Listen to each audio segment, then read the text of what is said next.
Hi all, welcome to electrical Eduzone. അപ്പോൾ നമ്മൾ electrical വർക്കുള്ള ISROയിലുള്ള ഒരു ഓപ്പർച്യൂണിറ്റി റിലേറ്റഡ് വീഡിയോ ചെയ്യാൻ വേണ്ടിയിട്ട് നമ്മളിപ്പോൾ വന്നിട്ടുള്ളത്.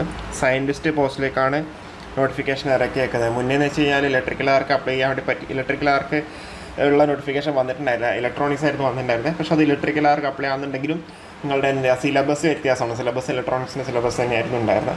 അതിന് മുന്നേയും ഇലക്ട്രിക്കൽ വർക്ക് വിളിച്ചിട്ടുണ്ടായിരുന്നു. പക്ഷേ അതെന്താ ഗേറ്റ് സ്കോറിന് ബേസ് ആയിട്ടാണ് വിളിച്ചേക്കുന്നത്. അപ്പോൾ ഇതെന്താ സെപ്പറേറ്റ് എക്സാം ആയിട്ട് തന്നെ വിളിച്ചിട്ടുണ്ട് കേട്ടോ. ഓക്കെ, സെപ്പറേറ്റ് എക്സാം ആയിട്ട് തന്നെ വിളിച്ചിട്ടുണ്ട്. അപ്പോൾ അതിൻ്റെ കൂടുതൽ ഡീറ്റെയിൽസിലേക്ക് വരാം. ഓക്കെ, ഇത് ബംഗളൂരുവിലേക്കാണ് വിളിച്ചേക്കുന്നത്. ഓക്കെ, അപ്പോൾ അതിൻ്റെ കൂടുതൽ ഡീറ്റെയിൽസിലേക്ക് വരാം. ISRO, department of space and government of India. ഇപ്പോൾ scientist, civil electrical refrigeration and air conditioning and architects എന്ന രീതിയിൽ അഡ്വർടൈസ്മെൻറ്റ് നമ്പർ ICRB 3CEPO 2025 24/6/2025 ഇറങ്ങിയ നോട്ടിഫിക്കേഷനാണ്. ഓക്കെ, അപ്പോൾ അതിലേക്ക് വരുമ്പം നമുക്കതിൻ്റെ കൂടുതൽ ഡീറ്റെയിൽസിലേക്ക് വരാം. എത്ര വേക്കൻസി ഉണ്ടെന്നൊക്കെ നമുക്ക് നോക്കാം. അപ്പോൾ അതിലിപ്പം സയൻറ്റിസ്റ്റ് ഇലക്ട്രിക്കലിൻ്റെ കേസിൽ 10 വേക്കൻസിയാണുള്ളത്. നമ്മളെപ്പോഴും നിങ്ങളോട് പറയാറുണ്ട്, നിങ്ങളിത് ഒരിക്കലും വേക്കൻസി നോക്കിയിട്ട് എന്താ പറയണ്ടേ എക്സാമിന് വേണ്ടി അപ്ലൈ ചെയ്യരുത്. വേക്കൻസി പറഞ്ഞാൽ നിങ്ങൾക്ക് അവിടെ ഒരു വേക്കൻസി മാത്രമേ ആവശ്യമുള്ളൂ അല്ലേ. അപ്പോൾ നിങ്ങളെന്താ എപ്പോഴും വേക്കൻസി നോക്കിയിട്ട് എന്താ അപ്ലൈ ചെയ്യാണ്ടിരിക്കരുത്. 10 വേക്കൻസി എന്നൊക്കെ പറയുന്നത് നല്ലതാണ്. അത് റിസർവേഷൻ സ്റ്റാറ്റസാണ് ഇവിടെ കൊടുത്തിട്ടുള്ളത്. ക്വാളിഫിക്കേഷൻ എന്താണെന്ന് വെച്ചാൽ BTech or equivalent in electrical engineering or electrical and electronics engineering with an aggregate minimum of 65% അല്ലെങ്കിൽ 6.84 ഔട്ട് ഓഫ് 10. അതായത് മിനിമം എന്താ 65% മാർക്ക് വേണമെന്നാണ് ഇതിൽ ക്വാളിഫിക്കേഷനിൽ പറഞ്ഞിട്ടുള്ളത്. ഓക്കെ, ബാക്കി ആർക്കിടെക്ചർ ഉണ്ട്, അതേപോലെ സിവിൽ ഒക്കെ ഉണ്ട്. ഓക്കെ, അപ്പോൾ ഇനിയിപ്പം ഏജ് ലിമിറ്റിലേക്ക് വരാം. അതാണ് ഏജ് ലിമിറ്റാണ് അടുത്ത ഇമ്പോർട്ടൻ്റ് ആയിട്ടുള്ള കാര്യം. നമുക്ക് ഏജ് ലിമിറ്റ് എന്ന് പറയുന്നത് 28 വയസ്സാണ് ഏജ് ലിമിറ്റ്. ഓക്കെ, 28 വയസ്സാണ് അവിടെ ഏജ് ലിമിറ്റ് ഉള്ളത്.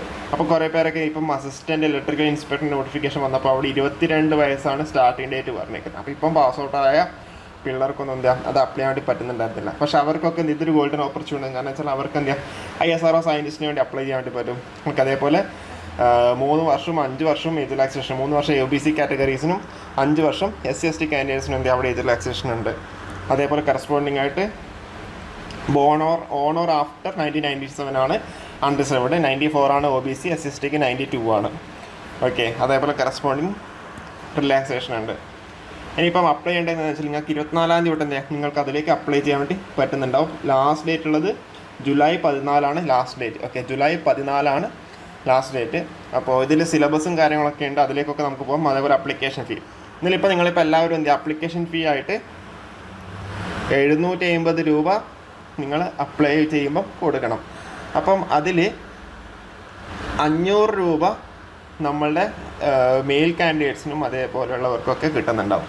മെയിൽ കാൻഡിഡേറ്റ്സ് അതേപോലെ കിട്ടുന്നുണ്ടാവും. ബാക്കി 250 രൂപേൻ്റെ അവർക്ക് അവിടെ അപ്ലിക്കേഷൻ ഫീ ആയിട്ടായിരിക്കും എടുക്കുന്നത്. ഈ 750 രൂപ എന്തുകൊണ്ടാണ് വാങ്ങിക്കുന്നതെന്ന് വെച്ച് കഴിഞ്ഞാൽ, അല്ലെങ്കിൽ 250 രൂപ മാത്രമാണ് കുറേ പേര് എന്താ എക്സാമിന് അപ്ലൈ ചെയ്തിട്ട് എക്സാം അറ്റൻഡ് ചെയ്യാണ്ട് എടുക്കുന്നുണ്ട്. അങ്ങനെയുള്ള സിനാരിയോ ഒഴിവാക്കാൻ വേണ്ടിയിട്ടാണ് 750 രൂപ വാങ്ങിയിട്ട് എക്സാം അറ്റൻഡ് ചെയ്ത് കഴിഞ്ഞാൽ 500 രൂപ റീഫണ്ട് ആക്കും. ഇപ്പം ഫീമെയിൽ കാൻഡിഡേറ്റ്സ് ആണെന്നുണ്ടെങ്കിലോ അവരും 750 രൂപ അപ്ലൈ ചെയ്യുമ്പോൾ കൊടുക്കണം.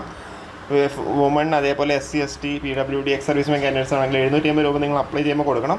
നിങ്ങൾ എക്സാം അപ്ലൈ ചെയ്ത് കഴിഞ്ഞാൽ എന്താ നിങ്ങൾക്ക് 750 രൂപ നിങ്ങൾക്ക് അവിടെ റീഫണ്ട് കിട്ടുന്നുണ്ടാവും. അപ്പോൾ നിങ്ങൾക്ക് എന്ത് ഈ ഏത് മോഡിലാണെങ്കിലും നിങ്ങൾക്ക് അപ്ലൈ ചെയ്യുമ്പോൾ ഫീ അടക്കാൻ വേണ്ടി പറ്റുന്നതാണ്. ഇനിയിപ്പോൾ നമുക്കിപ്പോൾ സിലബസിലേക്കും സെലക്ഷൻ പ്രോസസ്സിലേക്കൊക്കെ പോകുകയാണെന്നുണ്ടെങ്കിൽ സിലബസ് എക്സാം എന്ന് പറയുന്നത് എന്താ നിങ്ങൾക്ക് സ്വാഭാവികമായിട്ടും സെലക്ഷൻ പ്രോസസ്സ് എന്ന് പറയുന്നത് സ്വാഭാവികമായിട്ടും ഒരു എക്സാം ഉണ്ടാവും. അത് കഴിഞ്ഞാൽ എന്താ ഇൻ്റർവ്യൂ ഉണ്ടാവും. അപ്പോൾ എക്സാം എന്ന് പറയുമ്പം ഇതേപോലെ ബംഗളൂരു, ചെന്നൈ, അതേപോലെ കേരളത്തിൽ തിരുവനന്തപുരത്ത് മാത്രമേ ഉള്ളൂ. ഇത്രയും സ്ഥലങ്ങളാണ് എന്ത് ചെയ്തിരിക്കുന്നത് അവർ എക്സാം കണ്ടക്ട് ചെയ്യുന്നത്. അപ്പോൾ എക്സാമിന് പറഞ്ഞാൽ 2 പാർട്ടാണ് ഉണ്ടാവുക. ടോട്ടൽ ഡ്യൂറേഷൻ 2 മണിക്കൂറാണ്. പാർട്ട് A എന്ന് പറയുന്നത് ഏരിയ അല്ലെങ്കിൽ ഡിസിപ്ലിൻ സ്പെസിഫിക് പാർട്ട്, അതായത് 80 MCQs ആയിരിക്കും ഉണ്ടാവുക.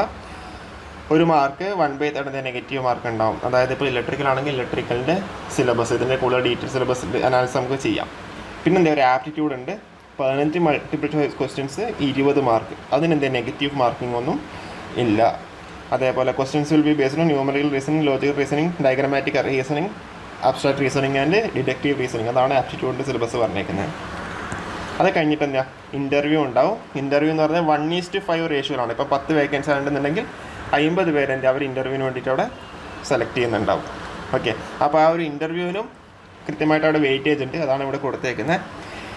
ടെക്നിക്കൽ നോളജിന് 40 mark, general awareness in relevance in to the area of specialisation അതിന് 20 മാർക്ക്, പ്രസൻറ്റേഷൻ അവർ കമ്മ്യൂണിക്കേഷൻ സ്കില്ലിന് 20 മാർക്ക്, കോംപ്രിഹെൻഷൻ 10 മാർക്ക്.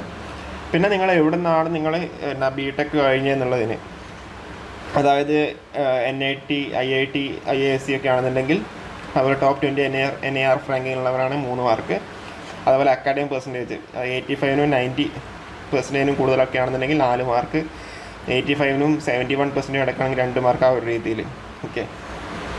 ഓക്കെ, അങ്ങനെ ടോട്ടൽ എത്ര 10 മാർക്ക് 10ൻ്റെ അലോക്കേഷൻ അവിടെ കൊടുത്തിട്ടുണ്ട്. ടോട്ടൽ നമുക്കവിടെ 100 മാർക്ക് എന്ന രീതിയിലായിരിക്കും ഉണ്ടാവുക. ഓക്കെ, അതൊരു ക്വാളിഫയിങ് ക്രൈറ്റീരിയ എന്ന് പറയുന്നത് മിനിമം മാർക്കാണ്. ഇതൊന്നും മതിയാവില്ല കേട്ടോ, മിനിമം മാർക്ക് ഇത് മതിയാവില്ല, ഇതിനെക്കാട്ടി കൂടുതലും എടുക്കും. കാരണം വെച്ചാൽ അത്രയും കോമ്പറ്റീഷൻ ഉണ്ടാവാം മേ ബി.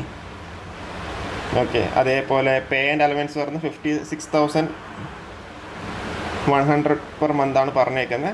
അതുകൂടാണ്ട് അഡീഷണൽ HRA, അതേപോലെ DA, അതേപോലെ TA കാര്യങ്ങളെല്ലാം കൂടി ഉണ്ടാവും. എല്ലാം കൂടി ആകുമ്പോൾ 1 ലക്ഷത്തിന് മേലെ ഉണ്ടാവും. ഓക്കെ, അപ്പോൾ ഇതാണ് പേ ആൻഡ് അലവൻസ്. ഇത്രയും കാര്യങ്ങൾ മാത്രമേ ഉള്ളൂ. അതേപോലെ നിങ്ങൾക്ക് എവിടെ നിന്ന് വേണമെങ്കിലും ട്രാൻസ്ഫർ ഒക്കെ ഉണ്ടാകാം. ഓക്കെ, അതും കൂടി അതിൽ പറഞ്ഞിട്ടുണ്ട്. അതുപോലെ ഇതിൽ ഇമ്പോർട്ടൻറ്റ് ഡേറ്റ്സ് ആയിട്ട് വന്നിട്ടുള്ളത് 24-ാം തീയതി നിങ്ങൾക്ക് അവിടെ അപ്ലൈ ചെയ്യാൻ പറ്റുന്നുണ്ടാവും. ലാസ്റ്റ് ഡേറ്റിൽ ജൂലൈ 14 ലാസ്റ്റ് ഡേറ്റ്. പേയ്മെൻറ്റ് ചെയ്യാൻ നിങ്ങൾക്ക് അവിടെ 2 ദിവസം കൂടി എക്സ്ട്രാ ഉണ്ട്, ജൂലൈ 16. ഓക്കെ, അപ്പോൾ ISROയുടെ വെബ്സൈറ്റിൽ കയറി കഴിഞ്ഞാൽ, കാരിയേഴ്സിൽ കയറി കഴിഞ്ഞാൽ തന്നെ നിങ്ങൾക്ക് അവിടെ അപ്ലൈ ചെയ്യാൻ വേണ്ടി പറ്റുന്നുണ്ടാവും. ഓക്കെ, അപ്പോൾ ലാസ്റ്റ് ഡേറ്റിന് മുന്നേ തന്നെ അപ്ലൈ ചെയ്യാം. അപ്പോൾ കൂടുതൽ അപ്ഡേറ്റ്സുമായിട്ട് വീണ്ടും കാണാം. Okay, thank you.